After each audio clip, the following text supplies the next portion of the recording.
Hello बच्चों, कैसे हो आप सब। उम्मीद करते हैं आप सब बहुत ही बढ़िया होंगे। तो भाई इलेक्ट्रोकेमिस्ट्री हमने लास्ट क्लास में स्टार्ट कर दी थी और इलेक्ट्रोकेमिस्ट्री हम कंटिन्यू कर रहे हैं। लास्ट क्लास में हमने क्या पढ़ा था, तो भैया लास्ट क्लास में इलेक्ट्रोकेमिस्ट्री क्या है, क्या पढ़ेंगे, इसमें कितने पोर्शन में कितनी चीज़ें जो है वो इसमें पढ़ने वाले हैं। जैसे एक तो जो है वो हम पढ़ते हैं इसमें सेल के बारे में। सेल भी दो तरीके का, एक तो इलेक्ट्रोकेमिकल, एक इलेक्ट्रोलाइटिक, और लास्ट में हम पढ़ते हैं इलेक्ट्रोलाइटिक कंडक्शन, है ना। तो तीन चीज़ें इसमें हमें चैप्टर में हमें डिस्कस करनी होती है। तो इसी में हम इलेक्ट्रोकेमिकल सेल पढ़ रहे थे, यानी कि गैल्वेनिक सेल की हम बात कर रहे थे, और उसी गैल्वेनिक सेल को हम आगे बढ़ाते हैं। तो लास्ट क्लास में हमने रिप्रेजेंटेशन ऑफ सेल हम पढ़ रहे थे, है ना। तो इसी पॉइंट को मैं वापस से एक बार कंटिन्यू करता हूं और कुछ चीजें हैं जो मैं वापस से रिवाइज करवा देता हूं। देखो जरा, रिप्रेजेंटेशन ऑफ सेल, ठीक है। तो किसी भी सेल को कैसे रिप्रेजेंट किया जाता है, क्योंकि मैंने आपको लास्ट क्लास में भी कहा था कि भैया ये चीज़ पॉसिबल नहीं है कि हम हर बार जो है वो सेल रिएक्शन लिखे, बार बार जो सेल रिएक्शन या डायग्राम के फॉर्म में जो उसको लिखे। तो IUPAC ने क्या किया कि कुछ रूल्स बनाए हैं कि आप किसी सेल को शॉर्ट में इस तरीके से रिप्रेजेंट कर सकते हो। और ये जो है वो मैंने आपको बताया था रिप्रेजेंट करने का तरीका क्या होता है। एनोड, है ना, एनोड को हमेशा लेफ्ट में रखना है। बीच में जो क्या आएगा, इस तरीके से डबल स्लैश आएगा। कहने का मतलब ये किसको इंडिकेट करेगा, ये सॉल्ट ब्रिज को इंडिकेट करेगा। सॉल्ट ब्रिज क्या होता है, क्या काम में आता है, फंक्शंस क्या है, ये सारी बातें जो है मैं पहले ही आपको बता चुका हूं। फिर देखो जरा कि यहाँ पर काम में आएगा, यहाँ पर लिखा जाएगा क्या, कैथोड। तो एनोड हो गया, फिर दूसरी तरफ कैथोड हो गया। मैंने आपको ये भी बताया था कि एनोड पर हमेशा आप किसको रिप्रेजेंट करोगे, ऑक्सीडेशन को। दुनिया का कोई भी सेल हो, एनोड पर हमेशा ऑक्सीडेशन होता है, कैथोड पर हमेशा क्या होता है, रिडक्शन होता है ना। ये चीज आपको ध्यान में रखना है। एनोड पर ऑक्सीडेशन होगा, कैथोड पर क्या होगा, रिडक्शन होगा। अब कुछ एक रूल्स है कि जैसे दो अलग अलग डिफरेंट फेज है, तो डिफरेंट फेज को अलग करने के लिए आपको स्लैश लगाना है। अगर सेम फेज में है तो सेम फेज को अलग करने के लिए आप कोमा लगाओगे। ये कुछ रूल्स है। गैसियस इलेक्ट्रोड के लिए जो गैस कैरियर है उसके जस्ट बाजू में, एनोड में तो गैस कैरियर के ठीक बाद में जो है वो आपको गैस को रिप्रेजेंट करना है, और कैथोड में गैस कैरियर के ठीक पहले आपको गैस को रिप्रेजेंट करना है ना। ये हमारे पास कुछ रूल्स होते हैं। जैसे एग्जांपल के लिए मैंने आपको बताया था जो डेनियल सेल या गैल्वेनिक सेल है, तो गैल्वेनिक सेल में एनोड पर, एट एनोड पर क्या रिएक्शन हुई थी, तो एनोड पर जो अपना जिंक सॉलिड है ना, ये कन्वर्ट हो गया किसमें, Zn+2 में। ये जो है वो Zn+2 किस फॉर्म में रहेगा, ये एक्वस फॉर्म में रहेगा, और साथ में दो इलेक्ट्रॉन। अब इसको रिप्रेजेंट करने का तरीका, एनोड को रिप्रेजेंट करने का तरीका ये है। देखो यहाँ पर जो है वो जिंक सॉलिड जो होता है ये ही इलेक्ट्रॉन कैरियर होता है। इलेक्ट्रॉन कैरियर क्या है कि जिसके थ्रू इलेक्ट्रॉन जो है वो एक इलेक्ट्रोड से दूसरे इलेक्ट्रोड पर निकल के जाते हैं। तो जिंक जो है इलेक्ट्रोड कैरियर है, ये सॉलिड है, और जिंक किस में कन्वर्ट हो गया, Zn+2 में कन्वर्ट हो गया, ये एक्वस है। तो दो अलग अलग फेज को अलग करने के लिए, मतलब सॉलिड और एक्वस डिफरेंट फेज हो गई ना, तो दो डिफरेंट फेज को सेपरेट करने के लिए हमने यहाँ पर स्लैश काम में लिया है, ठीक है। और फिर जो है एट कैथोड, ऐसे ही अगर हम कैथोड की बात करें तो कैथोड पर क्या होगा कि जो Cu+2 है, जो अभी एक्वस फॉर्म में है, ये क्या करेगा, ये दो इलेक्ट्रॉन एक्सेप्ट करके, इसने दो इलेक्ट्रॉन लिए और ये चला गया किसमें, कॉपर सॉलिड में चला गया। तो यहाँ पर जो है वो हमारे पास Cu+2 जो कि एक्वस फॉर्म में है, ये चला गया कॉपर सॉलिड फॉर्म में। ये कंडीशन आएगी, है ना। तो यहाँ पर भी दो डिफरेंट फेज को अलग करने के लिए हमने स्लैश काम में लिया है। और इसी का सेल रिप्रेजेंटेशन अगर आप देखोगे, है ना, तो सेल रिप्रेजेंटेशन, तो आप देखो कि हमने एनोड को तो कैसे रिप्रेजेंट किया, ऐसे। तो zinc solid is converting into Zn+2, और ये हो गया क्या, एक्वस। और यहां पर जो वो डबल स्लैश आएगा जो कि सॉल्ट ब्रिज को रिप्रेजेंट कर रहा है। फिर हमारे पास सेकंड स्टेप में Copper+2, ये है एक्वस, और ये चला गया किसमें, कॉपर सॉलिड में। और जो है वो ये एक तरीके से जो इसी सेल का रिप्रेजेंटेशन, कई बार जो है वो यहाँ पर क्या होता है ना कि इनकी कंसंट्रेशन भी हम रिप्रेजेंट करते हैं। कई बार क्या कि ये भी एक तरीके का रूल ही है कि कंसंट्रेशन भी साथ में रिप्रेजेंट की जाती है। जैसे सॉलिड है, ये दोनों सॉलिड है, तो भैया ध्यान रखिएगा सॉलिड का तो एक्टिव मास हम हमेशा 1 लेते हैं, तो सॉलिड का तो रिप्रेजेंट करने की जरूरत नहीं पड़ती है। यहाँ पर इसकी जो भी कंसंट्रेशन है, जैसे गैल्वेनिक सेल में 1 मोलर, इसकी भी कितनी, 1 मोलर। तो ये एक तरीके से हमारे पास इस सेल का, गैल्वेनिक सेल का या डेनियल सेल का जो है वो रिप्रेजेंटेशन हो गया। ऐसे ही आपको क्या करना, अलग अलग सेल्स का रिप्रेजेंटेशन करना है। या क्वेश्चन ऐसा भी आ सकता है कि सेल रिप्रेजेंटेशन से आपको जो है वो नेट रिएक्शन भी पूछ लेगा, है ना। जैसे आपको मैंने इस तरीके की एक रिएक्शन दे दी, अच्छा, 4 गैसियस इलेक्ट्रोड, है ना। जैसे मान लो कोई हमारे पास गैसियस इलेक्ट्रोड है, अब उसको रिप्रेजेंट कैसे करेंगे? तो गैसियस इलेक्ट्रोड को रिप्रेजेंट करने का तरीका हमारे पास जैसे ये कोई रिएक्शन है, H2 is converting into 2H plus, है ना, और ये साथ में 2 इलेक्ट्रॉन। अब आपने जो इसको रिप्रेजेंट करना है, तो भैया देखो गैसियस इलेक्ट्रोड में एक गैस कैरियर होता है, और गैस कैरियर जनरली हम लेते हैं किसको? प्लेटिनम को। यानी कि ये जो रिएक्शन, अब गैस अकेले तो कोई रिएक्शन कर नहीं सकती, वैसे मैं अभी आपको गैस इलेक्ट्रोड का सिस्टम समझाऊंगा तो ये चीज क्लियर भी हो जाएगी। तो यहाँ पर ये जो रिएक्शन हो रही है ये वास्तव में प्लेटिनम की सरफेस पर हो रही है, तो इसको हम ऐसे लिखेंगे कि प्लेटिनम की सरफेस पर, देखो प्लेटिनम तो सॉलिड होता है, तो H2 जो है ना ये गैस होता है, ये किस में कन्वर्ट हो गया? H प्लस में, एक्वस में कन्वर्ट हो गया। इसको हम इस तरीके से रिप्रेजेंट करेंगे कि ये सारी रिएक्शन H2 H प्लस में कन्वर्ट हुआ, ये डिफरेंट फेज हो गई, डिफरेंट फेज को अलग करने के लिए आपने स्लैश काम में लिया, फिर सॉलिड और गैस ये भी डिफरेंट फेज हो गई, यहाँ पर इसको अलग करने के लिए स्लैश काम में लिया, प्लेटिनम की सरफेस पर H2 कन्वर्ट हो गया किसमें? H प्लस में, है ना। ये गैसियस इलेक्ट्रोड के लिए। फॉर आयन इलेक्ट्रोड कई बार जो वो अगर सेम फेज होता है तो वहां पर कोमा भी हम काम में लेते हैं। मैं आपको यहां पर कुछ सेल रिप्रेजेंटेशन लिख के दे रहा हूं, है ना, उनको समझते हुए आपको क्या करना भैया? नेट सेल रिएक्शन जो है वो लिखनी है ना। देखो जरा, इसको मैं मिटा रहा हूं।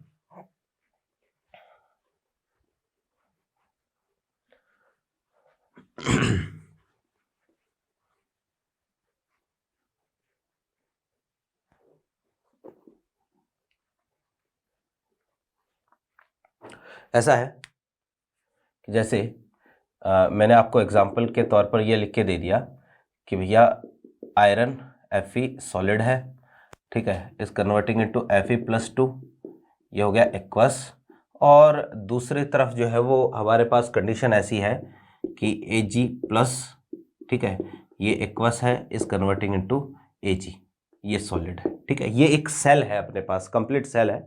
और आप देख लो जरा कि जो अपने पास एनोड वाला पार्ट है, इधर तो जो ऑक्सीडेशन हो रहा है, दूसरी तरफ क्या हो रहा है? रिडक्शन हो रहा है ना। ये तो क्या हो गया? एनोड, ठीक है, ये तो हो गया जी एनोड, और ये वाला हो गया क्या? कैथोड, ठीक है। तो एनोड वाले की तरफ जो है वो आप क्या देख रहे हो कि Fe जो है वो Fe+2 में कन्वर्ट हो रहा है। तो एट एनोड, एनोड पर क्या रिएक्शन हुई कि Fe सॉलिड था, इस कन्वर्टिंग इनटू Fe+2, और ये कन्वर्ट हो गया किसमें? एक्वस में, और साथ में 2 इलेक्ट्रॉन, ये कंडीशन आ गई। दूसरा एट कैथोड, तो कैथोड पर जो है वो क्या हो रहा है? Ag+ एक्वस, तो ये हमारा Ag+ एक्वस है ना, और ये जो है उसने 1 इलेक्ट्रॉन एक्सेप्ट कर लिया और कन्वर्ट हो गया किसमें? Ag सॉलिड में। अब हमें तो क्या करना है? नेट सेल रिएक्शन लिखनी है। तो नेट सेल रिएक्शन जो है वो हम कैसे लिखेंगे? तो भाई मैंने आपको ये बताया था कि जब भी आप एनोड और कैथोड को मिलाकर नेट सेल रिएक्शन लिखते हो, वहां एक ही चीज का ध्यान में रखोगे कि फाइनल रिएक्शन में आपको कभी भी इलेक्ट्रॉन के दर्शन नहीं होने चाहिए। फाइनल रिएक्शन में इलेक्ट्रॉन नहीं आना चाहिए। अगर कहीं पर कैसे भी इलेक्ट्रॉन आ रहा है फाइनल रिएक्शन में, तो उसको आपको हटाना पड़ेगा। जैसे यहां पर 2 इलेक्ट्रॉन है, यहां 1 इलेक्ट्रॉन है, तो कुछ ऐसा करो कि ये इलेक्ट्रॉन पूरे कैंसिल हो जाए। तो मैं नीचे वाली रिएक्शन को 2 से मल्टीप्लाई कर रहा हूं, तो इस रिएक्शन को 2 से मल्टीप्लाई कर दिया मैंने पूरे को, तो 2 इलेक्ट्रॉन से अब 2 इलेक्ट्रॉन कैंसिल हो जाएंगे। नेट सेल रिएक्शन इसकी ये आएगी कि 2Ag+ ये aqueous plus Fe solid is converting into 2Ag solid, और यहाँ पर जो वो आया Fe+2 एक्वस। मैं एक चीज़ यहाँ पर मेंशन कर देता हूँ कि भैया आगे चलकर जब आप नॉन्स इक्वेशन वगैरह लगाना सीखोगे, तो आगे चल के जो आपको इस रिएक्शन के लिए वैलेंसी फैक्टर की जरूरत पड़ेगी, है ना, कि इस रिएक्शन का वैलेंसी फैक्टर क्या है। तो भाई जितने इलेक्ट्रॉन आप कैंसिल कर रहे हो, यही इस नेट रिएक्शन का क्या रहेगा? वैलेंसी फैक्टर रहेगा। आई होप मेरी बातें आपके समझ में आ रही होगी। जैसे एक सेल जो है मैंने आपको इस तरीके का दे दिया कि प्लेटिनम की सरफेस पर, है ना, H2 जो है वो ये गैस है, इस कन्वर्टिंग इनटू ये HCl दे दिया। मान लो कई बार जो वो इस तरीके का आ जाता है HCl या H+, है ना। चलो मैं पहले, क्योंकि गैस आयन इलेक्ट्रोड हमने पढ़ा नहीं है, तो मैं इसको H+ ही कर देता हूँ। ये तो एक्वस है ना, और साथ में दूसरी तरफ आपको दे दिया Cu+2, ये एक्वस इस कन्वर्टिंग इनटू Cu सॉलिड, ठीक है। अब इस सेल के लिए आपको क्या करना है? नेट सेल रिएक्शन लिखनी है। सीधा सा काम, सिंपल सा काम। सबसे पहले आप लिखोगे एट एनोड। देखो इसको स्टडी करना सीखो, इसको पढ़ना सीखो आप, है ना, कि हाइड्रोजन गैस प्लेटिनम की सरफेस पर। मैं एक चीज बता देता हूं कि प्लेटिनम या गोल्ड जो होता है, है ना। तो जनरली प्लेटिनम की बात कर लेते हैं। देखो 3 चीजें, प्लेटिनम हो गया, गोल्ड हो गया, और जो हमारे पास जो है वो एक कार्बन ग्रेफाइट हो गया, है ना। और इनमें से भी सबसे ज्यादा काम में आएगा प्लेटिनम और कार्बन ग्रेफाइट। ये ऐसे इलेक्ट्रोड होते हैं या कुछ ऐसी मेटल्स होती है जो खुद सेल रिएक्शन में पार्टिसिपेट नहीं करते हैं। मतलब इनका रोल केवल जो है वो रिएक्शन होने के लिए अपनी सरफेस प्रोवाइड करवाना होता है। यानी कि ये गैसियस रिएक्शन है ना, ये प्लेटिनम की सरफेस हो रही है, प्लेटिनम का खुद का कोई यहां पर रोल नहीं होता है, खुद पार्टिसिपेट नहीं करता है। तो इस तरीके के जो इलेक्ट्रोड बनते हैं इनको हम इनर्ट इलेक्ट्रोड बोलते हैं, ये अभी हम देखेंगे आगे। तो यहां पर प्लेटिनम का कोई रोल नहीं है, रोल इसका है हाइड्रोजन का, कि एनोड पर क्या हो रहा है कि हाइड्रोजन गैस है, ये कन्वर्ट हो रही है किसमें, 2H+, और ये एक्वस, और साथ में यहां पर जो वो 2 इलेक्ट्रॉन, ठीक है। अब ये तो एनोड की रिएक्शन हो गई। फिर एट कैथोड, तो भैया जी देखो जरा कि कैथोड पर क्या हुआ है। तो कैथोड पर आप देख पा रहे हो कि भैया जो Cu+2 है ना अपना, ये अभी एक्वस फॉर्म में है, ये 2 इलेक्ट्रॉन एक्सेप्ट करेगा तब जाके जो वो Cu सॉलिड में कन्वर्ट होगा, है ना। और भैया देखो कि आपको चार्ज को हमेशा बैलेंस ही रखना है, ये चीज ध्यान में रखना। और अगर हम यहीं से नेट सेल रिएक्शन लिखेंगे, तो नेट सेल रिएक्शन ये हमने अगर लिखी, तो यहाँ पर जो 2 इलेक्ट्रॉन कैंसिल हुआ, यहाँ हाइड्रोजन जो गैसियस है ये रिएक्ट किया किसके साथ, Cu+2 के साथ, जो कि एक्वस फॉर्म में है, इस कन्वर्टिंग इनटू Cu सॉलिड, और साथ में जो है 2H+, और ये चला गया किसमें, एक्वस में। ये इस तरीके से जो है नेट सेल रिएक्शन निकल के आएगी। और मैं बार बार बोल रहा हूँ, ये नेट सेल रिएक्शन जो है ना, ये लिखना आपको आनी ही चाहिए भैया, है ना। आगे जब आप नस्ट इक्वेशन अप्लाई करना सीखोगे, गैल्वेनिक सेल की थर्मोडायनेमिक्स पढ़ोगे, तो भैया ये सारी चीजें जो है वो बहुत ही इंपॉर्टेंट हो जाएगी उस टाइम पर। फिर देखिएगा नेक्स्ट जो एग्जाम्पल है, एक और एग्जाम्पल हम लेते हैं यहीं पर।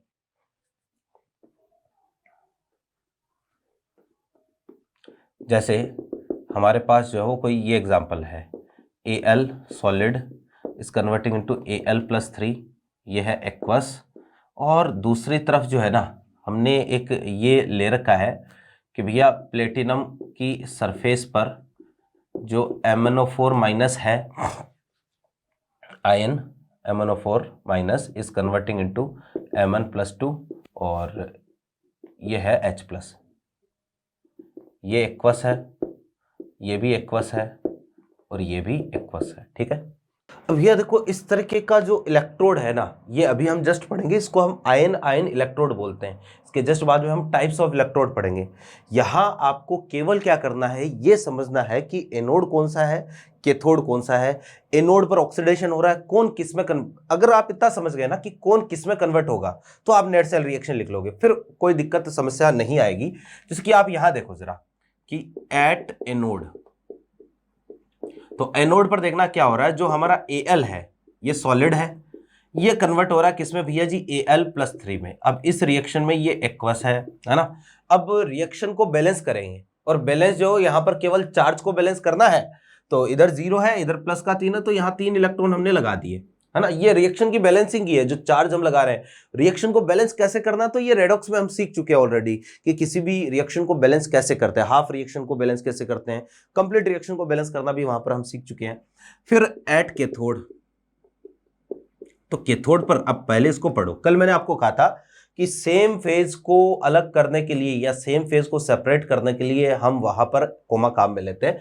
यहाँ डिफरेंट फेज थी तो इसके लिए स्लैश काम में लिया। यहाँ प्लेटिनम और MnO4 एक्वस ये अलग अलग फेज है, ये सॉलिड में, ये एक्वस में, स्लैश काम में लिया। एक्वस एक्वस एक्वस आ गया तो हमने इन तीनों को कोमा से सेपरेट किया है। अब इसको पढ़ना सीखो कि MnO4- is converting into Mn+2, इसका रिडक्शन हो रहा है। तो यार फिर H+ क्या है, H+ यहां पर मीडियम को इंडिकेट कर रहा है। ये चीज आपको पता होनी चाहिए। देखो इलेक्ट्रो का छोटा सा पोर्शन जो है ना, वो कहीं ना कहीं रेडॉक्स से भी रिलेट करता है कि ऑक्सीडेशन किसका हो रहा है, रिडक्शन किसका हो रहा है। तो इसलिए जो है वो आपको यहां पर ध्यान में रखना पड़ेगा। ये चीज अंडरस्टूड है कि MnO4- Mn+2 में कन्वर्ट होता है, एसिडिक मीडियम में कन्वर्ट होता है। तो यहां पर H+ मीडियम को इंडिकेट कर रहा है। वास्तव में H+ का ना तो ऑक्सीडेशन करवाना है, ऑक्सीडेशन तो फर्दर होगा ही नहीं, रिडक्शन नहीं करवाना, आपको H+ को एज इट इज रखना है। तो यहां पर देखो प्लेटिनम का क्या काम है, ये इनर्ट है, इसका कोई काम नहीं है। इसका काम केवल इतना है कि ये अपनी सरफेस प्रोवाइड करेगा रिएक्शन करवाने के लिए। अभी जस्ट हम इसके बारे में पढ़ेंगे। तो यहां पर क्या हो रहा है, वास्तव में जो MnO4- है ना, ये कन्वर्ट हो रहा है भैया जी Mn+2 टू में। अब इस रिएक्शन को हमें बैलेंस करना पड़ेगा, और बैलेंस कैसे करेंगे? रेडॉक्स के तरीके से, कि सबसे पहले हाइड्रोजन और ऑक्सीजन को छोड़कर बाकी के एटम्स को बैलेंस करना है। तो भैया हाइड्रोजन ऑक्सीजन के अलावा यहाँ पर केवल कौन है? Mn है, Mn एक है, इधर भी एक है, इधर ऑक्सीजन 4 है, तो इधर क्या लगा दूं? 4H2O लगा दूं। अब मीडियम जो है वो एसिडिक है, तो इसलिए इधर जो है वो अपने पास 8 हाइड्रोजन, तो इधर जो वो 8H+ में लगा दूंगा, ये लो जी। फिर जो वो चार्ज को बैलेंस करते हैं, इधर प्लस का 2 है, इधर प्लस का 7 है ना। तो भैया इधर जो है वो क्या करना पड़ेगा आपको? प्लस का 2 प्लस का 7, तो 5 का डिफरेंस आ रहा है, तो यहाँ पर 5 जो है वो आपको इलेक्ट्रॉन लगाने पड़ेंगे। अब चेक कर लो, दोनों तरफ जो है वो चार्ज भी इक्वल हो चुका है और सारे एटम्स भी इक्वल है। अब नेट सेल रिएक्शन लिखते हैं, लेकिन भैया मेरे नेट सेल रिएक्शन ऐसे ही नहीं लिख सकते। मैंने तुम्हें पहले भी कहा था कि नेट सेल रिएक्शन लिखते टाइम पर, है ना, कि आपको फाइनल रिएक्शन में कभी भी इलेक्ट्रॉन के दर्शन नहीं होने चाहिए। तो फाइनल रिएक्शन में इलेक्ट्रॉन नहीं दिखे, इसके लिए जरूरी है कि दोनों तरफ इलेक्ट्रॉन क्या हो? इक्वल हो। और यहाँ तो है नहीं, यहाँ 3 है, यहाँ 5 है। तो मैंने क्या तरीका बताया था कि इसके कोफिशिएंट को ऊपर वाली रिएक्शन से मल्टीप्लाई कर दो और ऊपर वाले के कोफिशिएंट को नीचे वाली रिएक्शन से मल्टीप्लाई कर दो, तो हमारे पास ये रिएक्शन आएगी। देखो इसको 5 से मल्टीप्लाई करूंगा पूरी रिएक्शन को, तो 5Al solid is converting into 5Al + 3 aqueous plus 15 electron, ठीक है। और दूसरी तरफ इसको 3 से मल्टीप्लाई करूंगा, तो ये आएगा 15 electron 24H + 3MnO4 minus is converting into 3Mn + 2 12H2O, ये लो जी। अब देखो दोनों तरफ क्योंकि इलेक्ट्रॉन इक्वल हो चुके हैं, तो इन दोनों रिएक्शन को आप ऐड कर सकते हो, और नेट रिएक्शन ये आएगी 5Al solid 24H + 3MnO4 minus is converting into 3Mn + 2 + 12H2O plus 5Al + 3, है ना। जो भी चीज़ें, ये एक्वस हो गया, ठीक है। फिर ये भी हमारे पास एक्वस हो गया, और ये भी एक्वस हो गया, ये एक्वस हो गया, ये लो मेंशन कर दी फिजिकल स्टेट भी।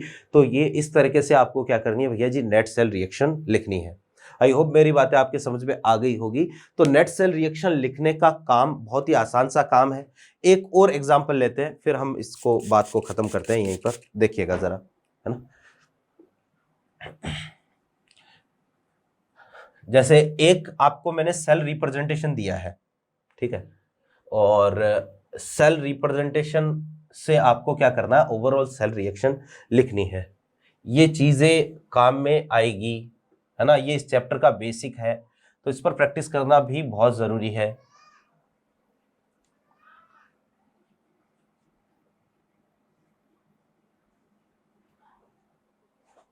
देखो जैसे आप यूं समझना कि हमारे पास जो है वो एक एग्जाम्पल है प्लेटिनम के सरफेस पर, है ना, और या यूं कहो हमारे पास ऐसा है, प्लेटिनम की सरफेस पर ये सॉलिड है, Cr+3 इज कन्वर्टिंग इनटू, ये एक्वस है, CrO4, ठीक है, माइनस ये एक्वस में कन्वर्ट हो गया, ठीक है। और जो है वो मीडियम इज एसिडिक, और दूसरी तरफ क्या हुआ कि भैया Cl2 गैस है, ये कन्वर्ट हो गया Cl- एक्वस और प्लेटिनम की सरफेस पर, ये लो, ठीक है। ये एक सेल है, और इस सेल से आपको नेट सेल रिएक्शन लिखनी है। तो भैया ये देखो, ये तो क्या है अपने पास? एनोड। तो एट एनोड पर तो क्या हुआ है कि भैया ध्यान से देखना, Cr+3 is converting into CrO4-2, और मीडियम जो है वो एसिडिक है। ध्यान से देखो, Cr+3 CrO4-2 में कन्वर्ट हो गया, ऑक्सीडेशन हो गया, और ऑक्सीडेशन होना भी चाहिए था, क्योंकि हमें पता है एनोड पर हमेशा ऑक्सीडेशन होता है। तो यहां पर ये देखना जरा, इधर क्या कर दूंगा? 4H2O लगा दूंगा, और इधर क्या कर दूंगा? 8H+ लगा दूंगा। रिएक्शन में चार्ज को बैलेंस करते हैं, इधर प्लस का 3 है, इधर प्लस का 6 है, तो यहाँ 3 इलेक्ट्रॉन जो है वो मैंने लगा दिए। चेक कर लो जरा चार्ज बैलेंस हुआ कि नहीं हुआ। प्लस का 8 माइनस का 2, है ना, यानी प्लस का 6 बचेगा, और फिर प्लस का माइनस का 3 इलेक्ट्रॉन, तो प्लस का 3, इधर भी प्लस का 3, हो गई रिएक्शन बैलेंस। नीचे जो रिएक्शन है एट कैथोड, तो कैथोड पार्ट में क्या हो रहा है देखो जरा, कि Cl2 जो है ना 0 से -1 चला गया, तो Cl2 is converting into Cl-, 2Cl minus कर देता हूँ, ये गैस है और ये एक्वस है। क्लियर है बात? तो अब जो है वो चार्ज को बैलेंस करो, तो इधर माइनस का 2 है, तो इधर 2 इलेक्ट्रॉन लगा देता हूँ। ये लो जी, होगी। और प्लेटिनम का काम यहाँ पर सरफेस प्रोवाइड करवाना, प्लेटिनम की सरफेस पर रिएक्शन होगी।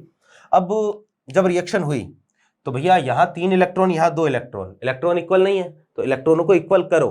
कैसे करेंगे इक्वल? वही कि इसके कोएफिशिएंट को इससे मल्टीप्लाई कर दो, तो इसको 3 से मल्टीप्लाई करूंगा तो ये रिएक्शन आ जाएगी 6 electron 3Cl2 gas is converting into 6Cl minus, और ये आ गया एक्वस। और इसके कोएफिशिएंट को इससे मल्टीप्लाई कर दो, तो 2 से मल्टीप्लाई करूंगा तो 8H2 प्लस 2Cr प्लस 3, ये एक्वस फॉर्म में होगा, is converting into 2CrO4 minus 2, ये भी एक्वस होगा। 16H प्लस, ये भी क्या होगा? एक्वस होगा, प्लस 6 इलेक्ट्रॉन। ये लो जी, इलेक्ट्रॉन इक्वल हो गए, तो अब इलेक्ट्रॉन इलेक्ट्रॉन कैंसिल हुए और नेट सेल रिएक्शन जो हो ये आएगी अपने पास, नेट सेल रिएक्शन। ठीक है, तो नेट सेल रिएक्शन में हमारे पास आई 3Cl2, ये गैस है, 8H2O है ना, लिक्विड फॉर्म में होता है, और साथ में जो 2Cr प्लस 3, ये एक्वस हो गया, पानी में मिला हुआ है, और दूसरी तरफ जो वो 2CrO4 माइनस 2, ये भी एक्वस है, और साथ में 16H प्लस, ये भी क्या है? एक्वस है, और कुछ बचा नहीं है, Cl माइनस बचा है इस तरफ, तो 6Cl माइनस एक्वस। ये लो, ये नेट सेल रिएक्शन है। तो उम्मीद करते हैं आपको सेल रिप्रेजेंटेशन अच्छे से समझ में आया होगा, और सेल रिप्रेजेंटेशन से नेट सेल रिएक्शन कैसे लिखते हैं ये भी आप समझ गए होंगे, और बाकी जो वो रिएक्शन को देखकर भी सेल रिप्रेजेंटेशन लिखना आना चाहिए। ठीक है ना? तो अब नेक्स्ट जो पॉइंट है ना, वो है भैया, हम पढ़ लेते हैं टाइप्स ऑफ इलेक्ट्रोड, है ना?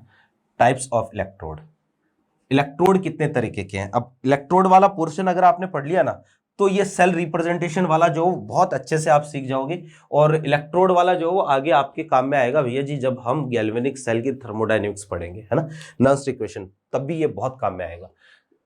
तो next point is types of electrodes. ठीक है, और सबसे पहला जो है ना, ये है भैया on the basis of reactivity. ठीक है, रिएक्टिविटी के बेसिस पर भैया 2 तरीके के इलेक्ट्रोड होते हैं, है ना। तो इसमें जो है वो सबसे पहला जो है वो तो है ए, इनर्ट इलेक्ट्रोड, इनर्ट इलेक्ट्रोड। ठीक है, तो इनर्ट इलेक्ट्रोड क्या होता है? तो भैया इस तरीके का जो इलेक्ट्रोड है ना, वो बेसिकली जो इलेक्ट्रोलाइटिक सॉल्यूशन आप काम में ले रहे हो, उस इलेक्ट्रोलाइटिक सॉल्यूशन के साथ कोई रिएक्शन नहीं करता है ना, यानी कि ये नेट सेल रिएक्शन में कभी पार्टिसिपेट नहीं करेगा। इनर्ट इलेक्ट्रोड जो होगा वो नेट सेल रिएक्शन में कभी भी पार्टिसिपेट नहीं करेगा। तो मैं लिख दूंगा कि भाई this type of electrode, this type of electrode will not participate in net cell reaction and will not reacts with the ions of electrolytic solution। तो भैया यहाँ इलेक्ट्रोलाइटिक सॉल्यूशन के आयंस के साथ कोई रिएक्शन नहीं होगी। एग्जाम्पल के लिए जैसे प्लेटिनम इलेक्ट्रोड हो गया, ग्रेफाइट हो गया, है ना, ये इस तरीके के इलेक्ट्रोड होते हैं। प्लेटिनम ग्रेफाइट जो है वो इनर्ट होते हैं। आप जो है वो देखोगे कि भाई जो अपना सेल होता है ना, जैसे हम नॉर्मली जो घड़ी के सेल की बात करते हैं, जो बैटरी आती है सेल, टिक टिक वाली घड़ी होती है, दीवार घड़ी, उसके अंदर एक ग्रेफाइट की रॉड निकलती है बीच में। तो वो ग्रेफाइट की रॉड क्यों काम में लेते हैं? क्योंकि वो ग्रेफाइट खुद कभी रिएक्शन नहीं करता है, वो केवल और केवल इलेक्ट्रॉन कैरियर की तरह काम करता है। इलेक्ट्रॉनों का ट्रांसफर जो है उस ग्रेफाइट के थ्रू होता है, वो खुद कभी रिएक्शन नहीं करेगा। दूसरा जो है इसी में वो होगा भैया जी रिएक्टिव इलेक्ट्रोड, रिएक्टिव इलेक्ट्रोड। तो रिएक्टिव इलेक्ट्रोड जो है ना, वो क्या होता है कि भाई ये क्या करेगा, जो इलेक्ट्रोलाइटिक सॉल्यूशन है उसके साथ क्या कर लेगा, रिएक्शन कर लेगा, यानी कि ये नेट सेल रिएक्शन में पार्टिसिपेट करेगा, और जो है वो एक तरीके से इलेक्ट्रोलाइटिक सॉल्यूशन में इलेक्ट्रोलाइटिक सॉल्यूशन के आयंस के साथ भी इंटरेक्ट करेगा। तो मैं ये लिख देता हूं कि this type of electrode will takes part in net cell reaction, ठीक है, and ठीक है will react with the ions of electrolytic solution, है ना। ये एक तरीके से जो क्या हो गया हमारे पास इनर्ट मतलब रिएक्टिव इलेक्ट्रोड, या इसको एक्टिव इलेक्ट्रोड भी बोलते हैं, एक्टिव इलेक्ट्रोड, ठीक है। ये जो है वो होता है, जैसे हमारे पास जो है वो सिल्वर हो गया, है ना, एग्जांपल के लिए सिल्वर इलेक्ट्रोड, जिंक हो गया, कॉपर हो गया। जैसे अभी हमने गैल्वेनिक सेल देखा था पिछली क्लास में, है ना, तो वहां पर जिंक जो है उसका ऑक्सीडेशन हो रहा था, जिंक Zn+2 में कन्वर्ट हो रहा था। इसका मतलब जो इलेक्ट्रोड, जो रोड, मेटल रोड आपने डिप कर रखी है ना, उस रोड का जो पार्ट है वो एक तरीके से रिएक्शन, वो रोड खुद रिएक्शन में पार्टिसिपेट कर रही है। ठीक ऐसे ही कॉपर जो है वो +2 से कॉपर में जाके डिपोजिट हो रहा था कॉपर की रोड पर, तो वो भी जो है वो एक तरीके से रिएक्शन में पार्टिसिपेट कर रहा है। सोडियम इलेक्ट्रोड अगर आप बनाते हो, मरकरी का इलेक्ट्रोड अगर आप बनाते हो, है ना, ये सारे के सारे एक तरीके से रिएक्टिव इलेक्ट्रोड या एक्टिव इलेक्ट्रोड की तरह काम करेंगे। तो ये तो पहला क्लासिफिकेशन है भैया जी, किसके बेसिस पर? On the basis of reactivity, है ना। दूसरा जो इलेक्ट्रोड है वो है हमारे pass on the basis of nature of electrolyte, ठीक है। अब इसमें कई अलग अलग तरीके के इलेक्ट्रोड आते हैं और सबसे ज्यादा इंपॉर्टेंट यही होता है, देखिएगा।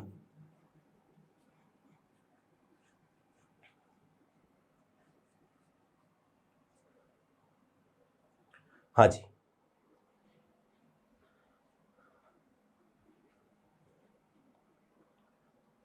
सेकंड हमारे पास है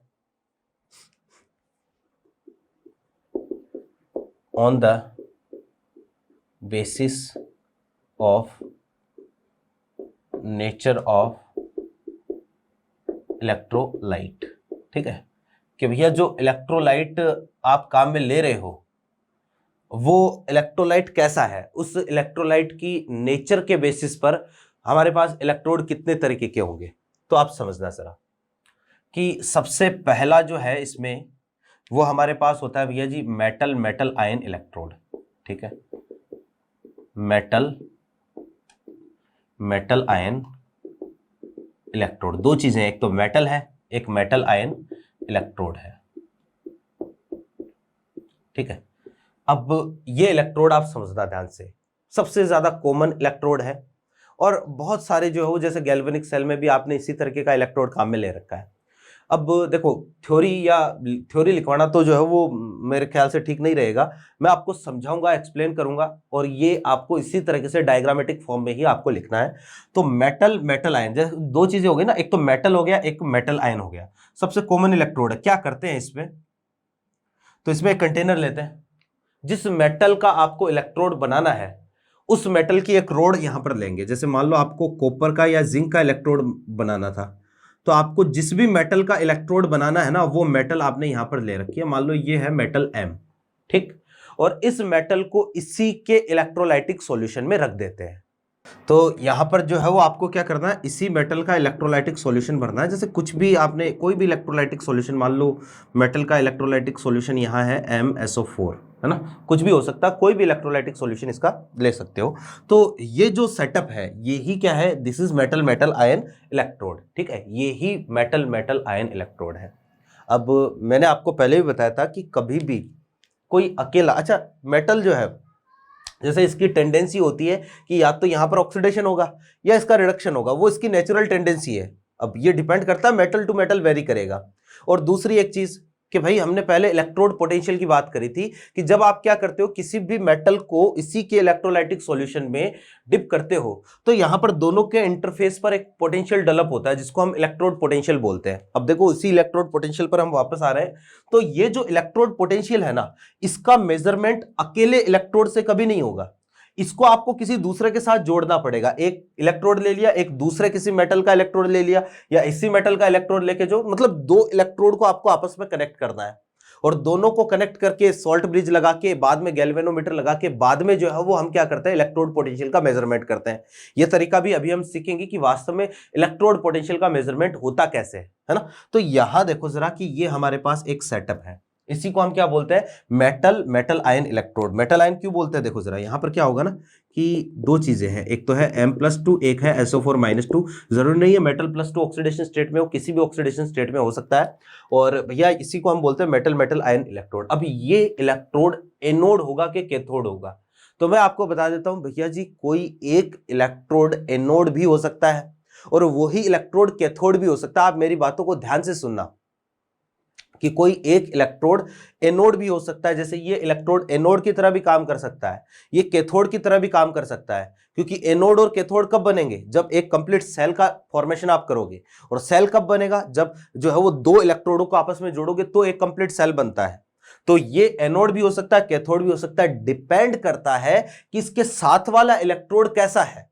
ये चीज डिपेंड करता है कि साथ वाला इलेक्ट्रोड जो है वो कैसा होगा। जैसे जिंक को अगर आप कॉपर के साथ जोड़ोगे, जैसा कि गैल्वेनिक सेल में, तो जिंक को आपने कॉपर के साथ जोड़ा, तब तो जिंक वाला जो क्या हो जाएगा, एनोड हो जाएगा, कॉपर वाला कैथोड हो जाएगा। लेकिन अगर इसी जिंक को आप एल्यूमिनियम के साथ जोड़ोगे तो फिर एल्यूमिनियम वाला एनोड होगा, जिंक वाला कैथोड हो जाएगा, है ना। अब कौन कब एनोड कैथोड होगा ये तो हम आगे पढ़ेंगे। तो अभी के लिए ध्यान रखना कि कोई भी इलेक्ट्रोड, है ना, एनी इलेक्ट्रोड में एक्ट्स एज एनोड और कैथोड, ठीक है। This depends on the other electrode by which the first electrode is connected, ठीक है। तो ये चीज ध्यान में रखना कि भैया ये दूसरे वाले इलेक्ट्रोड पर डिपेंड करता है जिससे फर्स्ट इलेक्ट्रोड को आपने जोड़ रखा है, कनेक्ट कर रखा है। आई होप मेरी बात आपके समझ में आ गई होगी। अब देखो कि अगर ये एज एनोड काम करेगा, कि ये वाला इलेक्ट्रोड जो है ना, वो मान लो आपने किसी ऐसे दूसरे इलेक्ट्रोड के साथ जोड़ा कि उसके साथ ये एनोड की तरह काम कर रहा है, तो ये अगर एज एनोड काम करेगा तब एनोड पर हमेशा क्या होता है, ऑक्सीडेशन होता है। तो भैया ये जो मेटल है ना, ये M है ना, ये सॉलिड है, तो ये इसका ऑक्सीडेशन होगा, ये चला जाएगा M+2 में, ये एक्वस है और ये साथ में दो इलेक्ट्रॉन, ठीक। ये अगर एज एनोड काम करेगा तो ये कंडीशन आएगी कि इस मेटल का ऑक्सीडेशन होगा, यहां से जो M+2 है वो धीरे धीरे जो वो इस तरीके से सॉल्यूशन में जो है वो क्या आ जाएंगे, धीरे धीरे जो वो सॉल्यूशन में जमा होते जाएंगे, मेटल का ऑक्सीडेशन होता जाएगा, M+2 यहां से निकलता जाएगा। और इसको रिप्रेजेंट करने का तरीका क्या है, IUPAC रिप्रेजेंटेशन, कि M solid is converting into M+2 और ये क्या है, ये है एक्वस फॉर्म में, ये इसका रिप्रेजेंटेशन होगा। क्लियर है बात। फिर देखिएगा एज कैथोड, अगर मान लो यही कैथोड की तरह आप काम में लो, कहीं पर जो है वो कैथोड की तरह काम में आ रहा है, तो कैथोड पर रिडक्शन होता है। तो भैया ये जो M+2 है ना सॉल्यूशन का, ये सॉल्यूशन का M+2, ये एक्वस फॉर्म में, ये क्या करेगा, दो इलेक्ट्रॉन एक्सेप्ट करेगा और इलेक्ट्रॉन एक्सेप्ट करके ये M सॉलिड में कन्वर्ट हो जाएगा। ये कंडीशन आएगी कि अगर ये कैथोड की तरह काम करेगा तो M+2 ये धीरे धीरे जो है वो जाके यहां पर जाके इस मेटल रोड पर जाके क्या हो जाएगा, डिपॉजिट हो जाएगा। और इसको रिप्रेजेंट करने का तरीका ये रहेगा, M+2 ये एक्वस है, इज कन्वर्टिंग इनटू M और ये है सॉलिड, ये इसका तरीका रहेगा। आई होप मेरी बात आपके समझ में आ गई होगी। सबसे कॉमन इलेक्ट्रोड है, इसको बोलते हैं हम मेटल मेटल आयन इलेक्ट्रोड, कि एक तो मेटल है और इसको इसी के इलेक्ट्रोलाइटिक सॉल्यूशन में हम डिप कर देंगे तो मेटल मेटल आयन इलेक्ट्रोड हो जाएगा। जो गैल्वेनिक सेल में हमने इलेक्ट्रोड काम में लिए जिंक और कॉपर का, वो दोनों मेटल मेटल आयन इलेक्ट्रोड ही होते हैं, ठीक है। दूसरा जो इलेक्ट्रोड है बहुत ही इंपॉर्टेंट है और वो है भैया जी गैस गैस आयन इलेक्ट्रोड। देखिएगा second,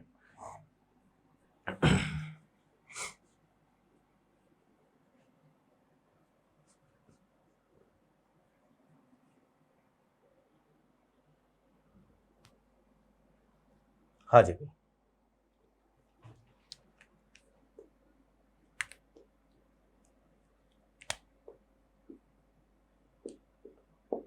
gas gas ion electrode. भैया जो गैस गैस आयन इलेक्ट्रोड होता है ना, इसको समझना क्या होगा, जैसे अभी हम बात कर रहे थे ना कि गैस का भी आप इलेक्ट्रोड बना सकते हो, हाइड्रोजन को H2 प्लेटिनम के सहारे आपने जो H+ में कन्वर्ट किया, बिल्कुल वैसे ही है। जैसे मेटल मेटल आयन इलेक्ट्रोड बनाने के लिए आपने क्या किया, मेटल की रोड को डिप किया। अब जिंक मतलब जैसे जिंक की रोड हो गई, कॉपर की रोड हो गई, गैस की तो कोई रोड होती नहीं है, तो इसके लिए हम क्या करते हैं, एक कंटेनर लेते हैं। जैसे इसका एक एग्जांपल हम देख लेते हैं। इसका एग्जांपल है भैया जी SHE, स्टैंडर्ड हाइड्रोजन इलेक्ट्रोड, ठीक है, ये इसका एग्जांपल है। अब हाइड्रोजन का इलेक्ट्रोड बनाने के लिए देखो क्या करेंगे, एक कंटेनर लेंगे, ठीक है, एक कंटेनर हमने लिया। इस कंटेनर में आपको क्या करना है, इस तरीके से एक गैस जार रखना है, जो है ये अलग थोड़ा सा होता है। इसमें यहां से जो हम क्या करवाते हैं, जिस भी गैस का आपको इलेक्ट्रोड बनाना होता है वो गैस हम यहां से पास करवाते हैं। जैसे आपको हाइड्रोजन गैस पास करवानी है तो यहां से हाइड्रोजन गैस का इलेक्ट्रोड बन जाएगा। अगर हाइड्रोजन गैस पास करवाओगे, इस गैस का कुछ प्रेशर होगा। जैसे अगर स्टैंडर्ड कंडीशन है तो इसका प्रेशर जो है वो हम ले रहे हैं कितना, 1 ATM, या फिर बोल दो आप 1 बार, ऑलमोस्ट एक ही होते हैं। और जो है वो फिर क्या करते हैं, यहाँ एक प्लेटिनम का वायर लगा देते हैं, और यहाँ पर जो है वो इस तरीके से प्लेटिनम का वायर जो है वो एक तरीके से प्लेटिनम की प्लेट यहाँ लटका देते हैं प्लेटिनम के वायर से। ये है हमारे पास PT वायर। अब ये जो प्लेटिनम का वायर है ना, ये एक तरीके से इलेक्ट्रॉन कैरियर का काम करता है। यहाँ पर खुद पार्टिसिपेट नहीं करेगा। अभी मैंने बताया था कि प्लेटिनम जो है क्या होता है, इनर्ट होता है, तो ये जो खुद पार्टिसिपेट नहीं करेगा, बल्कि ये क्या करता है कि ये रिएक्शन करवाने के लिए अपनी सरफेस प्रोवाइड करवाता है। और फिर देखो आपको क्या करना है कि यहां पर कोई एक ऐसा सॉल्यूशन फिल करना है जिससे आपको वो आयन मिल जाए जो इस गैस से बन सके। जैसे हाइड्रोजन है तो हाइड्रोजन से H+ बन सकता है, या H+ से हाइड्रोजन बन सकता है। तो आपको यहां पर अगर स्टैंडर्ड हाइड्रोजन इलेक्ट्रोड है तो यहां आपको H+ वाला सॉल्यूशन, एसिडिक सॉल्यूशन लेना है। जैसे आपने जो है यहां पर ले लिया HCl ले लिया, है ना, एक्वस HCl आपने यहां पर फिल किया है ना। वैसे तो आप कोई भी ले सकते हो, यहां पर जो है वो बस मीडियम एसिडिक लेना है। सॉल्यूशन हमेशा एक्वस लेंगे हम, जितने भी इलेक्ट्रोकेमिस्ट्री है वहां सॉल्वेंट जो लेंगे, इलेक्ट्रोलाइट जो इलेक्ट्रोलाइटिक सॉल्यूशन जो बनाएंगे वो पानी में बनाएंगे। तो एक्वस HCl काम में लिया, और स्टैंडर्ड है तो यहाँ पर इसकी कंसंट्रेशन हम ले लेते हैं कितनी, 1 मोलर। और टेम्परेचर वैसे तो कुछ भी ले लो, है ना, टेम्परेचर यहाँ होता है 298 केल्विन यूजुअली। मैं एक चीज बता देता हूँ, स्टैंडर्ड टेम्परेचर का मतलब कुछ भी, एनी गिवन टेम्परेचर होता है ना, कि कोई जरूरी नहीं है कि जैसे हम अक्सर सोचते हैं कि सर स्टैंडर्ड टेम्परेचर का मतलब क्या होगा, तो स्टैंडर्ड टेम्परेचर का मतलब 300 केल्विन हो गया या 0 डिग्री हो गया, कुछ भी हो सकता है भैया, एनी गिवन टेम्परेचर, बस टेम्परेचर उस दौरान कांस्टेंट होना चाहिए। यूजुअली जो 298 यानी कि 25 डिग्री सेंटीग्रेड हम टेम्परेचर यहां पर लेंगे। तो अब देखो कि ये हमारे पास गैस आयन इलेक्ट्रोड जो है वो तैयार हो गया। यहाँ HCl है ना, तो HCl से आपको क्या मिलेगा, H+ मिलेगा और Cl-, 2 आयन मिल गए। अब देखो मैंने कहा ना आपको कि कोई भी इलेक्ट्रोड, ये ही है अपना स्टैंडर्ड हाइड्रोजन इलेक्ट्रोड। और स्टैंडर्ड हाइड्रोजन इलेक्ट्रोड जो वो एक रेफरेंस इलेक्ट्रोड होता है। मैंने अभी आपको कहा ना कि इलेक्ट्रोड पोटेंशियल का मेजरमेंट हम डायरेक्टली नहीं कर सकते, कि केवल जो है वो जैसे अकेला जिंक का इलेक्ट्रोड है तो जिंक का इलेक्ट्रोड पोटेंशियल जो है वो हम डायरेक्टली नहीं बता सकते कि अकेले इलेक्ट्रोड का बता दिया, आपको उसको किसी दूसरे इलेक्ट्रोड के साथ जोड़कर बाद में जो है वो क्या बताना पड़ेगा, इलेक्ट्रोड पोटेंशियल। जिसके साथ जोड़कर इलेक्ट्रोड पोटेंशियल बताया जाता है उसको रेफरेंस इलेक्ट्रोड बोलते हैं। तो ये स्टैंडर्ड हाइड्रोजन इलेक्ट्रोड जो है वो एक रेफरेंस इलेक्ट्रोड की तरह काम लिया जाता है, ठीक है ना। अब देखो जी क्या होगा, ये एनोड की तरह भी काम कर सकता है, ये कैथोड की तरह भी काम कर सकता है, डिपेंड करता है साथ में कौन है। तो देखो कि अगर ये एज एनोड काम करेगा, कि ये अगर एनोड की तरह काम करेगा ना, तो एनोड पर तो क्या होता है, ऑक्सीडेशन होता है, और ऑक्सीडेशन होगा तो देखो हमारा जो H2 गैस है ये जो है वो किस में कन्वर्ट हो जाएगा, 2H+ में कन्वर्ट हो जाएगा, और ये साथ में 2 इलेक्ट्रॉन एनोड की तरह काम करेगा। तो आपको ये वाली रिएक्शन लिखनी है, H2 is converting into 2H+, है ना। अब इसका रिप्रेजेंटेशन क्या है, अब ये रिएक्शन जो है ना वो कहां होगी भैया, प्लेटिनम की सरफेस पर होगी। तो इसको हम इस तरीके से रिप्रेजेंट करेंगे कि प्लेटिनम के सरफेस पर जो H2 है, गैस है, ये कन्वर्ट हो गई किसमें, H+ एक्वस में कन्वर्ट हो गई, है ना। ये इसका रिप्रेजेंटेशन हो गया, और इसी रिप्रेजेंटेशन के बेसिस पर हमने अभी सेल रिएक्शन लिखना सीखा है। फिर अगर ये मान लो एज कैथोड काम करे, ये कैथोड की तरह काम करेगा, तो कैथोड की तरह अगर काम करेगा तो यहाँ सॉल्यूशन में आपको पता है H+ है, तो 2H+ एक्वस ये 2 इलेक्ट्रॉन एक्सेप्ट करके किस में कन्वर्ट हो जाएगा, H2 गैस में कन्वर्ट हो जाएगा। ये कैथोड की तरह काम करेगा तो ये रिएक्शन होगी। क्लियर है बात। अब इसको कैसे रिप्रेजेंट करें, तो वही बात कि भैया प्लेटिनम की सरफेस पर क्या हुआ कि जो H प्लस एक्वस था ये कन्वर्ट हो गया किसमें, H2 गैस में कन्वर्ट हो गया। ये कैथोड की रिप्रेजेंटेशन दोनों की तरह काम कर सकता है, कोई भी इलेक्ट्रोड दोनों की तरह काम कर सकता है। एनोड भी हो सकता है, वो कैथोड भी हो सकता है, डिपेंड करता है उसके साथ में कौन है। ठीक है, चलो भैया ये हुई एक बात स्टैंडर्ड हाइड्रोजन इलेक्ट्रोड। इसके बाद में जो है वो इसी का एक एग्जांपल और लेते हैं हम, जैसे क्लोरीन इलेक्ट्रोड है ना, Cl2 इलेक्ट्रोड। जैसे यहां पर हमने एक और एग्जांपल लिया क्लोरीन इलेक्ट्रोड। आप किसी भी गैस का इलेक्ट्रोड बना सकते हो, बस इतना ही करना है कि इसमें वो गैस यहां पर पास करवा दो। जैसे यहां हो गया Cl2 गैस है ना, प्रेशर वगैरह कुछ भी रख दो, जैसे 1 ATM रख रहे हैं उससे कोई फर्क नहीं पड़ेगा। इस बार Cl2 गैस आपने पास करवा दी। अब देखिएगा कि वही बात कि ये एनोड की तरह भी काम कर सकता है और ये कैथोड की तरह भी काम कर सकता है, डिपेंड करता है साथ में कौन है। तो यहां पर देखो क्लोरीन पास करवाया, अगर एनोड होगा, अब यहां पर देखो नीचे क्लोराइड आयन है, इसी से क्लोरीन इलेक्ट्रोड क्यों बना, क्योंकि नीचे क्लोराइड आयन भी तो है, और क्लोरीन से क्लोराइड आयन या क्लोराइड आयन से क्लोरीन बन सकता है। तो भैया एनोड की तरह अगर काम करेगा तो नीचे रखा जो क्लोराइड आयन होगा ना सॉल्यूशन में, ये क्या हो जाएगा, ऑक्सीडाइज होगा और किस में बदल जाएगा, Cl2 गैस। -1 से 0 में चला गया, ऑक्सीडेशन हो गया। रिप्रेजेंट करने का तरीका क्या है, वही कि भैया प्लेटिनम सॉलिड की सरफेस पर जो क्लोराइड आयन है जो एक्वस में है ये कन्वर्ट हो गया किसमें, Cl2 गैस में। ये रिप्रेजेंटेशन का तरीका हो गया। -1 से ये किसमें चला गया, 0 में चला गया। अगर ये कैथोड की तरह काम करेगा तो इस बार Cl2 गैस जो है ना ये 2 इलेक्ट्रॉन एक्सेप्ट करके किस में चला जाएगा, भैया जी ये 2 इलेक्ट्रॉन, अच्छा इसको बैलेंस कर देता हूँ, ये 2 इलेक्ट्रॉन है ना, 2 इलेक्ट्रॉन एक्सेप्ट करके किस में चला जाएगा, 2Cl माइनस एक्वस में चला जाएगा। और इसको रिप्रेजेंट करने का तरीका कि प्लेटिनम की सरफेस पर जो Cl2 है गैस है ये कन्वर्ट हो गया Cl माइनस यानी कि एक्वस में। ये इसका रिप्रेजेंटेशन का तरीका आ गया है ना। भैया ऐसा मत कर देना कि इन दोनों को मिला के सर नेट सेल रिएक्शन लिख देते हैं, ये लो सब कैंसिल हो गया, कुछ बचा ही नहीं। नेट सेल रिएक्शन की बात नहीं कर रहे हैं, ये एक इंडिविजुअल इलेक्ट्रोड है। ये मैं आपको ये बता रहा हूं कि ये एज एनोड की तरह काम करेगा तो आपको ये रिएक्शन लिखनी है, अगर ये एज कैथोड की तरह काम करेगा तो आपको ये रिएक्शन लिखनी है। इन दोनों को मिला के आपको सेल नहीं बनाना है। हाँ, इन दोनों को मिला के भी सेल बनाया जा सकता है जिसको कंसंट्रेशन सेल बोलते हैं, तो वहां उसका केस जो है वो हम बाद में बात करेंगे। लेकिन अभी के लिए मैं बता देता हूं इन दोनों को मिला के, इसका मतलब यह है कि आपने इसको किसी दूसरे इलेक्ट्रोड से जोड़ रखा होगा तब ये एनोड बना होगा, और अगर ये एनोड बनता है तो आपको ये रिएक्शन लिखनी है। इसका मतलब ये आपने इसको दूसरे इलेक्ट्रोड से जोड़ रखा होगा तब ये कैथोड बना होगा, और ये कैथोड बना होगा तो आपको ये वाली रिएक्शन लिखनी है। ये इसका मतलब है ना। तो समझना, बातों को ध्यान से समझना। ये है गैस गैस आयन इलेक्ट्रोड। तीसरा जो इलेक्ट्रोड है वो है भैया हमारे पास आयन आयन इलेक्ट्रोड। इसको मैं मिटा देता हूं, देखिएगा।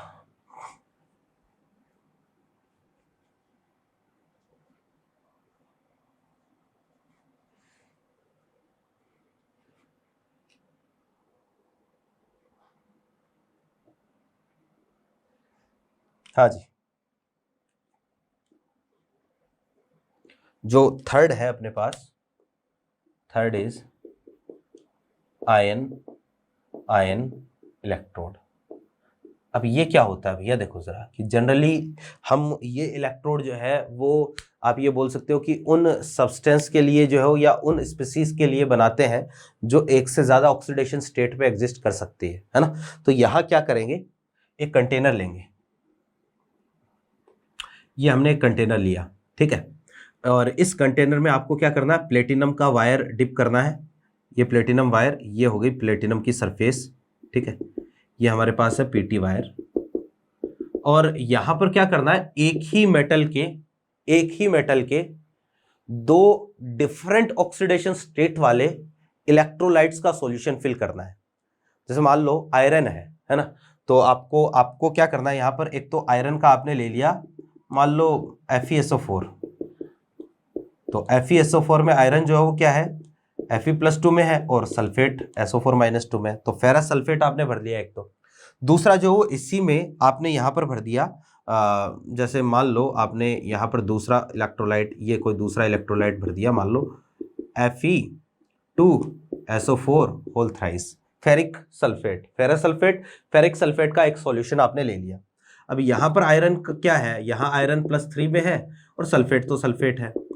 अब भैया ये देखो कि आपको क्या करना है, एक प्लेटिनम का वायर लेना है और इसको ऐसे इलेक्ट्रोलाइटिक सॉल्यूशन में डिप करना है जिसमें जो आयन है वो दो अलग अलग ऑक्सीडेशन स्टेट में हो। तो यहाँ पर आयरन +2 जो है वो दो डिफरेंट ऑक्सीडेशन स्टेट में है, Fe+2 में भी है, Fe+3 में, ये भी एक्वस फॉर्म में है, ये भी एक्वस फॉर्म में है। और प्लेटिनम का काम क्या है, यहाँ पर प्लेटिनम का काम अपनी सरफेस प्रोवाइड करवाना है रिएक्शन के लिए, खुद तो रिएक्शन में पार्टिसिपेट करेगा नहीं, है ना। तो अब क्या होगा, यहाँ पर ये भी वही बात कि एनोड भी बन सकता है, ये कैथोड भी बन सकता है। तो अगर ये एज एनोड काम करता है, एज एनोड, तो यार हमें तो पता है एनोड पर हमेशा क्या होता है, ऑक्सीडेशन होता है। अब मुझे बताओ ऑक्सीडेशन किसका हो सकता है, Fe+2 का हो सकता है या Fe+3 का हो सकता है। Fe+2 का ही ऑक्सीडेशन हो सकता है, तो एनोड की तरह काम करेगा। तो जो Fe+2 है ना एक्वस फॉर्म में, ये एक तरीके से ऑक्सीडाइज होगा और ये किस में कन्वर्ट हो जाएगा, Fe+3 में कन्वर्ट हो जाएगा, ये लो जी, है ना। तो ये साथ में एक इलेक्ट्रॉन, ये एनोड की तरह काम करेगा। अब मुझे बताओ ये रिएक्शन कहाँ होगी, यहाँ कोई मेटल की रोड तो है नहीं, जैसे आयरन की रोड नहीं है। अगर मान लो यहीं आप आयरन की रोड लगा देते तो ये जो है वो दूसरा बन जाता, फिर तो ये मेटल मेटल आयन इलेक्ट्रोड हो जाता। तो ये जो है वो हमारे पास कंडीशन ऐसी है, Fe+2 is converting into Fe+3। और इसको हम इस तरीके से रिप्रेजेंट करेंगे कि प्लेटिनम की सरफेस पर जो हमारा Fe+2 एक्वस था ये कन्वर्ट हो गया भैया Fe+3 एक्वस में। इसको हम इस तरीके से रिप्रेजेंट करेंगे। और देखो दो सेम फेज को अलग करने के लिए हमने कोमा काम में लिया है और दो डिफरेंट फेज को अलग करने के लिए हमने स्लैश काम में लिया है। ये है भैया मेटल या इसको बोलते हैं हम आयन आयन इलेक्ट्रोड। दो अलग अलग तरीके के आयन काम में आ रहे हैं ना, इसलिए this is called ion ion electrode. और अगर ये एज कैथोड काम करेगा मान लो, तो कैथोड की तरह काम करेगा, तो जो हमारा Fe+3 है ये एक्वस फॉर्म में है, ये एक इलेक्ट्रॉन लेके Fe+2 में रिड्यूस हो जाएगा, ये एक्वस। और इसको कैसे लिखेंगे, सेम टू सेम मेथड। क्या हो जाएगा कि भैया जी प्लेटिनम की सरफेस पर जो हमारा Fe+3 है ये एक्वस है, ये कन्वर्ट हो जाएगा किसमें, Fe+2 में, ये एक्वस फॉर्म में, ये रिएक्शन होगी भैया, है ना। तो इसी को हम क्या बोलते हैं, आयन आयन इलेक्ट्रोड। ठीक है, अब देखो कि इसी में हम एक एग्जांपल और लेते हैं इसी का। जैसे अभी हमने देखा था ना जो MnO4- वाला था, वो वास्तव में जो है वो इसी तरीके का एग्जांपल है कि आपको क्या करना है। जैसे ये हमारे पास कंडीशन है कि एक कंटेनर हमने लिया, इस कंटेनर में जो है वो प्लेटिनम का वायर लटकाया हमने। अब यहाँ पर आपने जो दो अलग अलग एक ही मेटल के दो अलग अलग इलेक्ट्रोलाइटिक सॉल्यूशन भर दिए। जैसे मान लो यहीं पर हमने ले लिया MnO4-, यहीं पर हमने ले लिया Mn+2, ठीक है, और H+, एसिडिक मीडियम में। तो अब वही बात, ये भी एनोड की तरह भी काम कर सकता है, कैथोड भी की तरह भी काम कर सकता है, डिपेंड करता है साथ में कौन है। अगर ये एज एनोड काम करेगा, है ना, एक मिनट, ये तो एनोड की तरह काम करेगा, बिल्कुल कर सकता है।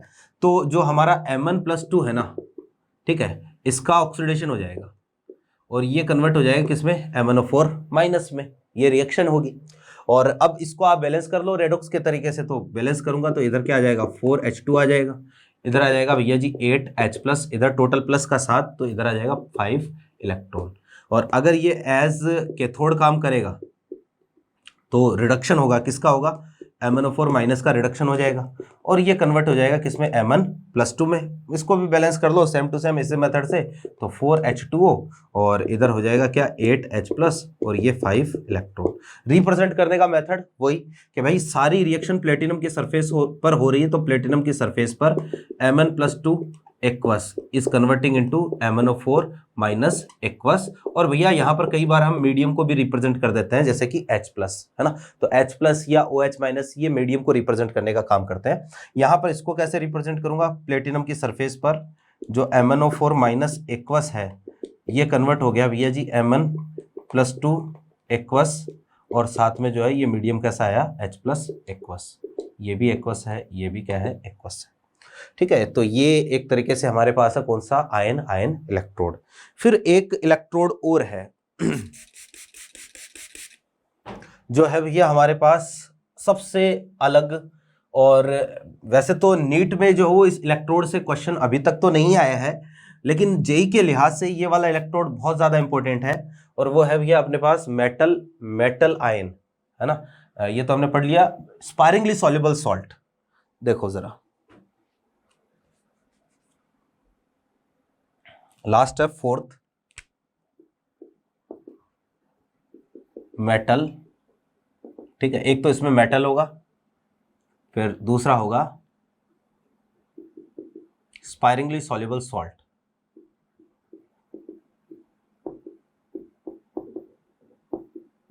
सॉल्ट ऑफ मेटल, ठीक है, और इसमें तीन चीजें होगी, एक होगा सोर्स ऑफ एनाइन, ठीक है, इलेक्ट्रोड।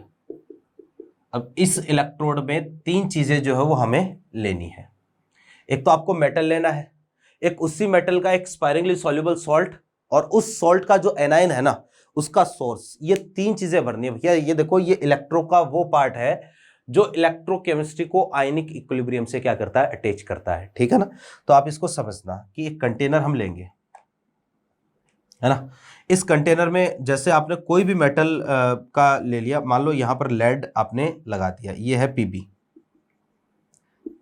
ये पीबी। मैं एक चीज बता देता हूं आपको, ये इलेक्ट्रोड ही, जब अपनी लेड स्टोरेज बैटरी होती है ना, तो उसमें ये इलेक्ट्रोड ही काम में लिया जाता है, पीबी हो गया। फिर जो है वो इसमें आपको, ये तो हो गई मेटल, फिर इसमें दूसरी चीज भरनी है स्पायरिंगली सॉल्युबल सॉल्ट। जैसे पीबी का स्पायरिंगली सॉल्युबल सॉल्ट हो गया PbSO4, तो ये आपने भर दिया क्या, PbSO4। क्लियर है बात। अब ये जो PbSO4 है, ये है स्पायरिंगली सॉल्युबल सॉल्ट, ठीक है ना, इसी का स्पायरिंगली सॉल्युबल सॉल्ट, ठीक है। और ये जो है वो फिर इसमें दो चीजें हैं, एक तो होगा Pb+2, एक SO4-2, ये इसका हो गया एनाइन। तो अब तीसरी चीज आपको भरनी है इसी में, इसी एनाइन का सोर्स। जैसे सोर्स ऑफ एनाइन के तौर पर आपने यहां पर ले लिया भैया जी H2SO4, this is source of A9, है ना। तो इसमें तीन चीजें होती है। अब ये चीज ध्यान में रखना, ये एनसीईआरटी में है, ये लेड स्टोरेज बैटरी जो एनसीईआरटी में दी हुई है। तो ये जो इलेक्ट्रोड है इसको हम बोलते हैं metal sparingly soluble salt of metal and source of anion electrode. वही बात, ये एनोड की तरह भी काम कर सकता है, ये कैथोड की तरह भी काम कर सकता है।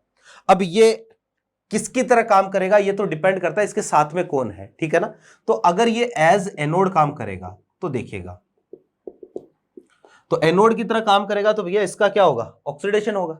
जैसे पीबी है, ठीक है, ये सॉलिड है, इसका ऑक्सीडेशन हुआ तो इसका सॉल्ट जो है वो अभी किस फॉर्म में है, Pb+2 में है। तो यहां पर जो है ये चला गया किसमें, Pb+2 एक्वस में, और ये दो इलेक्ट्रॉन इसने क्या कर दिया, लूज कर दिए। अब इसकी एनोड की रिएक्शन थोड़ी सी क्या है, डिफरेंट है। अब डिफरेंट कैसे है तो इसको समझना आप कि ये जो Pb+2 आया है सॉल्यूशन में, जो कि ऑक्सीडेशन से बना है, ये तुरंत क्या करेगा, Pb+2 जो सॉल्यूशन में सल्फेट, हमने सोर्स ले रखा है एनाइन का, तो इस सोर्स से ये क्या करेगा, सल्फेट के साथ इंटरेक्ट करके तुरंत किस में कन्वर्ट हो जाएगा, PbSO4 में ये कन्वर्ट हो जाएगा। ये हमारे पास कंडीशन रहेगी, है ना। और भैया देखो नेट रिएक्शन देखोगे अगर आप एनोड की, net reaction, this is not net cell reaction, this is only reaction of oxidation, है ना। ये नेट सेल रिएक्शन नहीं है। नेट सेल रिएक्शन लिखने के लिए तो एनोड प्लस कैथोड दोनों होने चाहिए। तो यहां पर Pb+2 कैंसिल हुआ, क्या reaction I, Pb+SO4-2 is converting into PbSO4 plus 2 electron. ये एनोड की रिएक्शन होगी अगर ये एज एनोड काम करेगा तो, ठीक।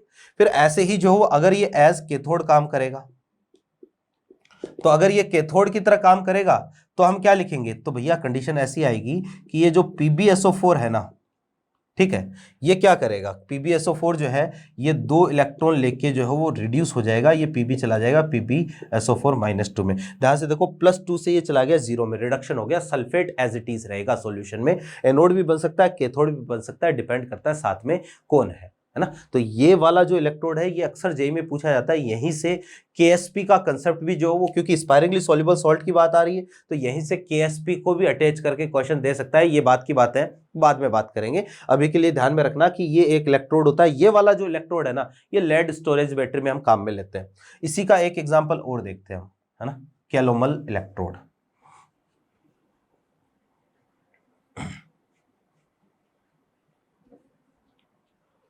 देखो जी, इसी का एक एग्जाम्पल है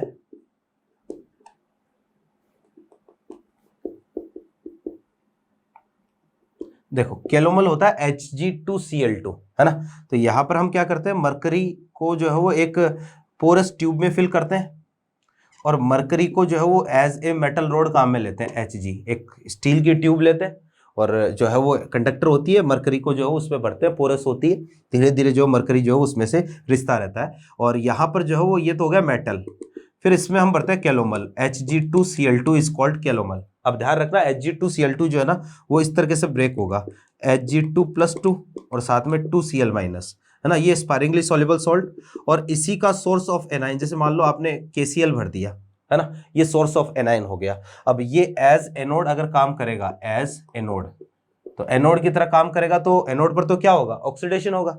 तो ये जो मरकरी है ना Hg, ये कन्वर्ट हो जाएगा भैया जी Hg2+2 में और साथ में 2 इलेक्ट्रॉन। और जैसे ही ये Hg2+2 बना सॉल्यूशन में, तो वैसे ही तुरंत, क्योंकि हमारे पास जो क्या है, सोर्स ऑफ एनाइन है, एनाइन खूब है, तो ये एनाइन के साथ इंटरेक्ट करके किस में कन्वर्ट हो जाएगा, Hg2Cl2 में कन्वर्ट हो जाएगा। नेट रिएक्शन एनोड पर, नेट रिएक्शन देखो क्या होगी, Hg+2 Hg2+2 कैंसिल हुआ, 2Hg+2Cl- is converting into Hg2Cl2 और ये साथ में 2 इलेक्ट्रॉन। ठीक है, ये एनोड की रिएक्शन है। कैथोड पर रिएक्शन अपोजिट हो जाएगी, एज कैथोड, अगर ये कैथोड की तरह काम करेगा तो जो कैलोमल हमने ले रखा है Hg2Cl2, ये 2 इलेक्ट्रॉन एक्सेप्ट करके ये चला जाएगा 2Hg और साथ में 2Cl- में कन्वर्ट हो जाएगा। इसको रिप्रेजेंट करने का तरीका भी देखो जरा, कि ये Hg है ना, सॉलिड या लिक्विड फॉर्म में जिसमें भी है, ये जो है वो कन्वर्ट हो रहा है किसमें, Hg2Cl2 में। ये जो है वो हमारे पास एक्वस होगा और ये जो है साथ में क्या है, KCl, ये भी क्या होगा, एक्वस। इसको हम इस तरीके से रिप्रेजेंट करते हैं, ये मेटल कन्वर्ट हुआ Hg2Cl2 में और ये हो गया सोर्स ऑफ एनाइन।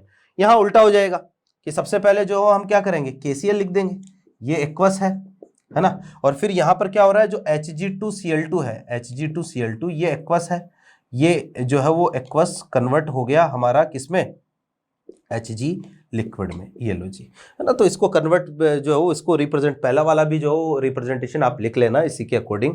ये है हमारे पास कौन सा, metal, sparingly soluble salt of metal and source of anion electrode. ठीक है, 4 तरीके के इलेक्ट्रोड हम पढ़े। अगली क्लास में जो है हम बात करेंगे रेफरेंस इलेक्ट्रोड की, और हम ये सीखेंगे कि आखिर इलेक्ट्रोड पोटेंशियल का मेजरमेंट कैसे किया जाता है। इसके अलावा जो है वो इलेक्ट्रोड पोटेंशियल से ECS कैसे बनाई जाती है, ECS के क्या एप्लीकेशन है, नेक्स्ट क्लास में हम यहाँ से बात करेंगे। तो अगली क्लास में जो है यहीं से कंटिन्यू करेंगे। उम्मीद करते हैं क्लास जो है वो आपको अच्छे से समझ में आई होगी। यहाँ हो सकता है कुछ एक चीज़ें जो है वो कोई कन्फ्यूजन क्रिएट हो किसी तरीके का, तो आप कमेंट में मेंशन कर देना, अगली क्लास में मैं वो कवर कर लूंगा। ठीक है ना। और NCERT जो साथ साथ आप इस पर पढ़ते रहें। NCERT में ये सारी चीज़ें जो है ना इस तरीके से हेडिंग वाइज या पॉइंट वाइज नहीं दी हुई है, इनको अलग अलग जगह पर जो एक एक रिएक्शन के फॉर्म में लिखा गया है, तो हमने सारी चीज़ें एक साथ पढ़ ली है। तो यहाँ से मिलते हैं अगली क्लास में, तब तक के लिए थैंक यू।